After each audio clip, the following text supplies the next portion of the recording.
How's it going, everybody? So, I've been watching The Last of Us, the show that they made that is basically just a rewriting of rewriting, just a rerunning of the game's events, slightly rewritten in such a way that it's a little bit more palatable for a TV show. Now, when the game came out, 2 specifically, I really enjoyed the first one. I thought it was a really nice experience, but the second one felt as though it was much more TV show coded than video game coded. And so the show has kind of proven that point for me at least. It's been very, very good. I've been enjoying it quite a lot. However, I've seen some people saying that they're not enjoying certain changes. Now, when I say people, I want you to understand, I don't mean real people. That's not who I'm talking about here. I'm talking about reviewers.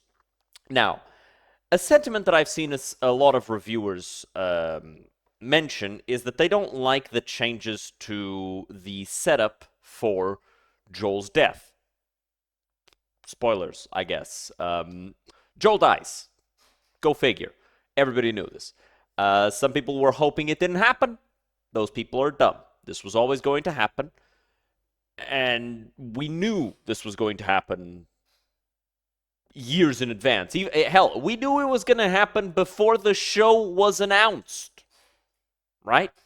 We knew because the game did it, right? Now, in the games, the reason that a lot of people didn't like it was twofold. Number one, the game makes you play as Abby in the build up to her killing Joel. You're set up as, okay, this is the new protagonist, and now you get to go kill Joel. Then afterwards, it switches to Ellie, and you play the whole game as Ellie. And then at the climax, it switches back to Abby. So those are the two reasons, right? Not to mention the fact that Joel saves Abby's life, and it creates a certain sense of, wait, so you kill him even though he saved your life. It becomes very hard to empathize with her because at this point we don't know. And humans are very first impression centric, right? The first impression that you get of somebody is most likely going to be what colors your opinion of that person for years. It takes a very long time and a lot of effort to combat that first impression. However, this time, that's not the first impression we get of Abby. The first impression we get of Abby is her trauma, basically. Getting to know why she hates Joel and why exactly she wants this man dead and why she is willing to go across the country, which is really a continent, to kill him. Because not only did he kill her dad, he killed her organization. He killed her family. Her whole family gone for all intents and purposes. The dad was the centric part of it, but it's not just that. He essentially wiped out the Fireflies by himself, which kind of does drive home just how scary Joel is. But at the end of the day, we do get to know that. And we get to know why exactly she wants a piece of Joel. And now there's people saying that because we got that extra little bit of context, they should have delayed Joel's death to the end of the series. And I can't agree with that. Because season 2, or The Last of Us 2, isn't about Joel. Joel is a central plot point, but he is not a central character. The central characters are Abby and Ellie. And I'll be honest, the thing that's bothering me most about season 2 is just how unlikable Ellie is, right? Ellie in The Last of Us 1, she's rough, she's gruff, she's rude, she's crude. However, at the end of the day, she's likable. She wants to be liked. She wants to be liked by Joel, who she begins to see as a father figure. She plays, she teases, she's rebellious, sure, but at the end of the day, her meanness is playful.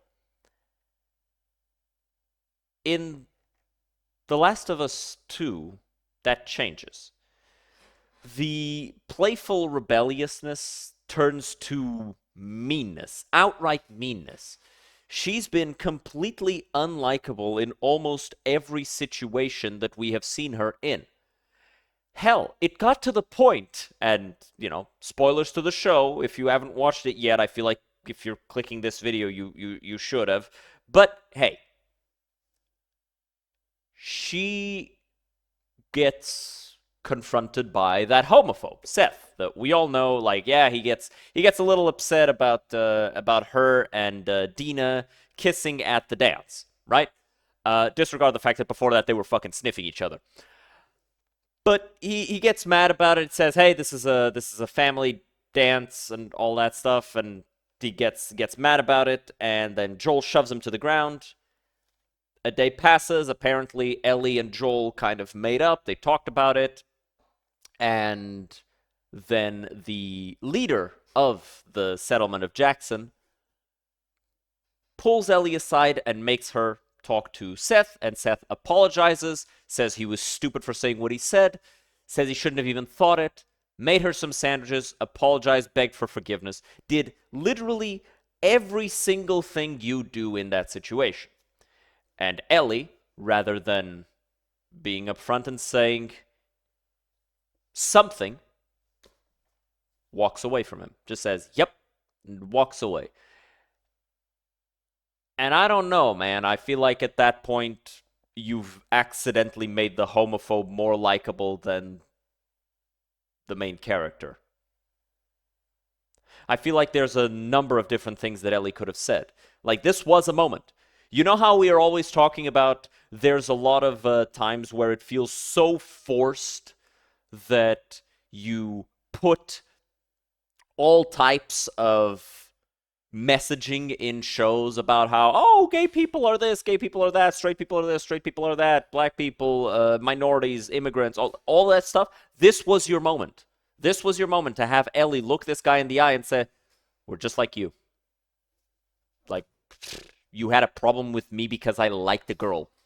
You like girls. Right? This was the moment to channel all of that jokiness, all that sarcasm, all that speech that Ellie has into a good dialogue. And instead we get, yep, turns around, walks away.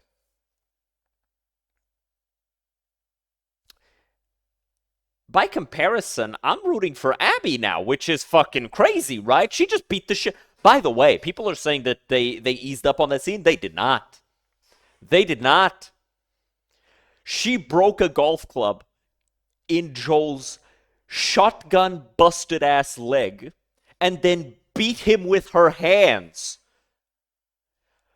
That was so much worse than the game. I'm not gonna lie. That was awful. She didn't need to go that hard. She didn't. But she did do it. She did it. She went hard as hell. And I'm not gonna lie, I think that it's really good. I think that for the purposes of a TV show, this is amazing writing. For Abby. For Ellie, I'm not even gonna start with the fact that Bella Ramsey cracks me up every time she's on screen, right? Like, the episode starts with Abby being very clearly obsessed with this, and everybody else in her squad kind of going, yeah, we got no way of getting into Jackson. Like, unless we're super freaking lucky and Joel just falls into our laps, we're going to die doing this. We need to get the hell out of here, and we need to convince Abby to get the hell out of here.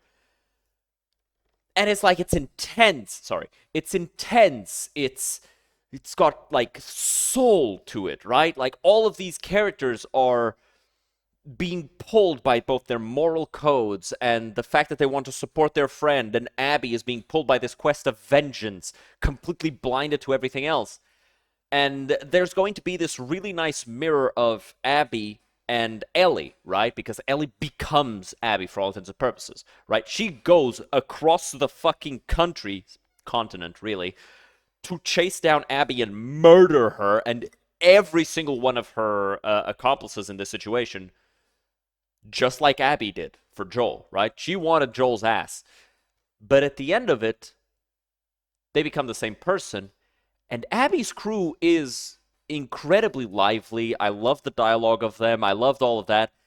And then this really intense scene switches to me staring at this.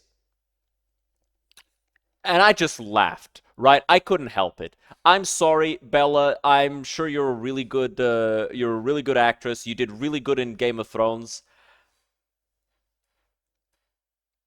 What the hell is there to say, right? Her face is funny. Her face is funny and it detracts from the show. I'm sorry. I'm sorry. I'm sure she's a lovely girl, or they them. Sorry, I completely forgot she's non-binary or whatever. They are non-binary. Sorry.